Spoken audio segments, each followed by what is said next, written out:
Hey guys, I just want to show you very, very quickly, okay? As of the making of this video is April 5th, 2020. We're already done with Q1 of the year. And because of coronavirus, the tax deadline has been pushed back from April 15th to July or something like that. So, this is, there's still a lot of time left to this year.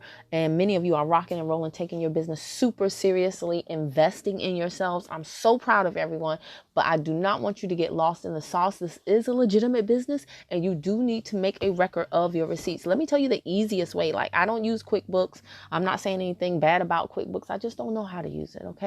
So I have a very, simple way of tracking my expenses. I have a private Facebook group, guys. As you can see, it only has one member. That, the only person in this group is me, myself, and I. So I'm giving you a sneak peek into my Facebook group, Kim's Business Receipts. Okay. And so all I do, guys, and yes, this is, I'm telling you right now, this is not the best way.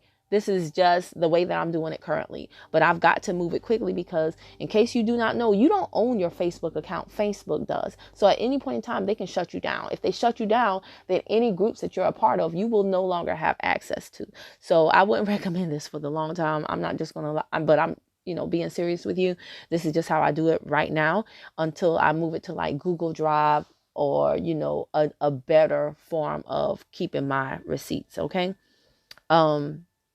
So look, I have this group and literally all I do, guys, is I take pictures of my receipts or screenshots of my receipts anytime I pay for something, and I come and I dump it in this group real quick and then I organize it later. All right. So I have my monthly subscriptions here. Look, any TLC apparel that you buy, listen, you can no longer just write off any clothes because people were abusing that privilege. So anything that has your company logo, you can write off. So if you buy a TLC shirt, bandana, hat, cap, anything like that, keep the receipt. Okay. Keep the receipt so you can write that off in your next year's taxes.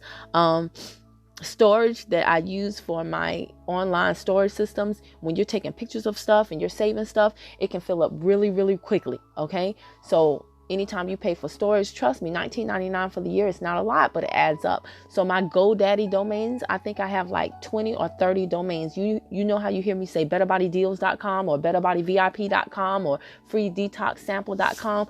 All of those are domains that I own that I pay for every single year. $13 to $14 a year is not a lot for one domain, but when you multiply it times 20 or 30 domains, it does add up. So you want to keep a track of that. Also, Audible book purchases. You guys know I am a huge fan of Audible. I pay $15 a month to get credits with them. So again, it adds up. 15 times 12. All of these expenses, guys, add up. So don't think that you should not have to keep a record of them. Personal development is something that you can write off for your business. That's why I don't understand why people have a problem with personal development. It makes you a better person, and whatever cost you pay for it, if you're doing your quote unquote job correctly as a business owner, you can write it off. That's Audible stuff. Look, I invest in myself all of the time, as you can see, and I don't always come and tell y'all, hey, I just bought a course. I just did this. I just did that. And I'm not saying that you have to buy as much as I buy. I had to work up to this level. But as you can see, a few days ago, I spent, what is that? Over $300, right? Over $300 on ClickFunnels, Russell Brunson, traffic secrets type stuff, because I treat my business like a business. It's a business first. It just uses a network marketing, that's just a vehicle. But I don't treat my business like most network marketers do. Now, this is the main thing that I want you guys to get. When you start going to events, and this year is going to be a little touch and go because of the coronavirus, we don't know when they will release the ban for us to resume life as normal. But when they do, I want you to be prepared. If you go to any event, guys, I want you to keep track of everything. When I went to the ClickFunnels event, as you can see, 18 comments. All I do is I create a post, and then in the comments, day by day, I take pictures of my receipts. Okay? I take pictures of my receipts. Bless you, son. So as you can see, I took a picture of this receipt. It was like 700 something on this receipt for the hotel. I know I have it in another portion of this. Yeah, I have it it was like 700 for my hotel. Look, when you go to eat, you see how this adds up? Okay, $12 for eating one day, $20 for eating because it was expensive at the hotel. Gas was $32. Parking was $32 for the day. For the day. Okay, I bought shirts at the event, right? I don't think I can write those shirts off because they're ClickFunnels shirts, not TLC shirts.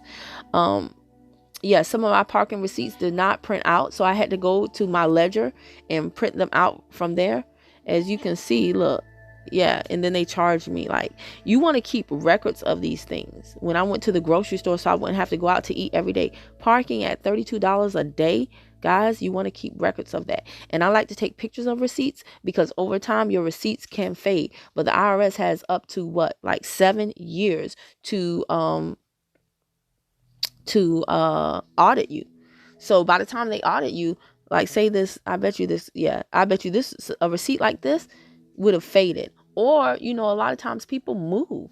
So they can lose track of this stuff. This is how the IRS sometimes gets you because they're counting on you not to keep good records, especially when you're not just an employee given a W-2 and your taxes aren't so simple. When you start deducting things, the IRS is like, hey, can you prove it? And they will often come back many years later and ask you that. So you want to keep track of that. Rankmakers 2020 event, I've already bought my ticket. The minute I bought my ticket, what did I do? I took a screenshot. Okay, $97 for that. I paid 8 weeks ago. So I bought my ticket super duper early. But when you are doing a trip, I used to not do this, guys. Look, training, that's $1,000. The end of last year that I paid for training, that is deductible. Secret MLM hacks. I still got to go through that training. When we went to the Rankmakers event last year, same deal. I took a picture of every single receipt. Look, almost $30 at dang on Chili's. Look, $114 a night for the hotel room, $127 for the ticket. Okay, so this is how I yes, $70 in the swag shop, all this stuff. Again, look, I spent good money when I went to Boise, and I'm not trying to, like I said, this is not a bragging thing. This is just to let you know that in your business, as your business goes on, you will be taking trips. You will be doing things that are tax deductions. The New York event, make a note of everything, and you got to stop doing your taxes at H&R Block, guys. It's time to level up. There was a guy who did a training. Keely Taylor, who is awesome in the business, she shared with her team, and she was nice enough to put it on the internet. Tax training with Don Berkey. This was done on March the 2nd. This is an awesome interview, guys. It's an hour well worth your time. Keely also had an issue with her business and her tax write-offs. Keely is very smart. And so she took the experience that she had and brought the specialist in. She shared his knowledge with her team so that they wouldn't fall into the same trap. And then she put it on YouTube for all of us to hear. And it just blows my mind that only 57 people have watched this. I watched it. I took notes. I'm going to watch it over and over again. I strongly encourage you to do it too. I'm not trying to information overload you. However, some of you guys are going to take your time and, kind of move slow at this thing, and your TLC commissions are only going to pay for your gas and groceries for a while. Others of you are going to run full speed ahead, start getting crazy check matches and blowing up the binary, and you're going to make a lot of money very quickly. I do not want you to throw you know how I am. I don't want you to leave money on the table, and I don't want you to throw money away simply because you did not understand how to protect yourself. This is what the wealthy understand. They study the tax code. They get tax specialists to help them keep the money that they worked so hard to make. Okay.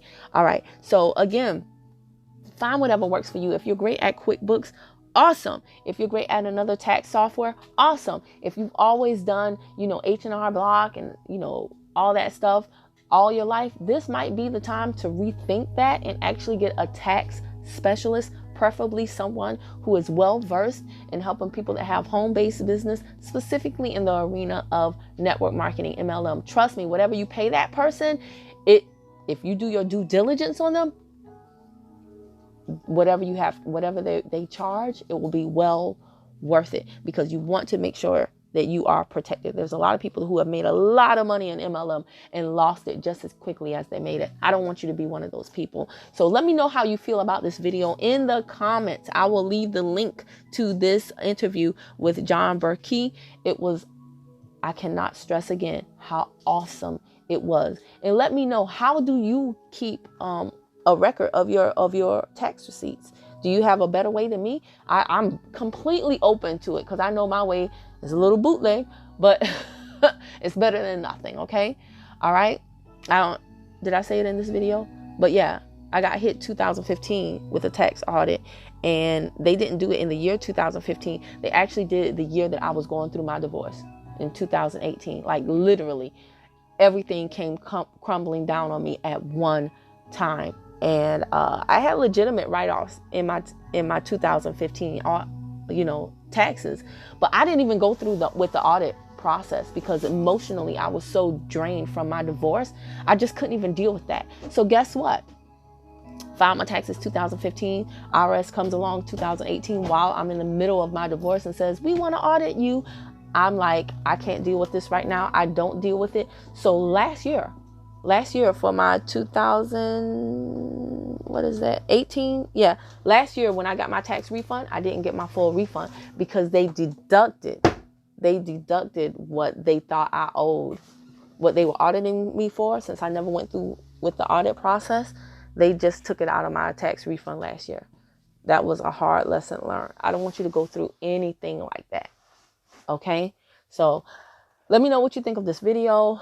Any people who have previously owned businesses and you've been through a tax audit, any advice you have to offer, please share with the team. Put it in the comments down below. And I think that's it. All right, thanks.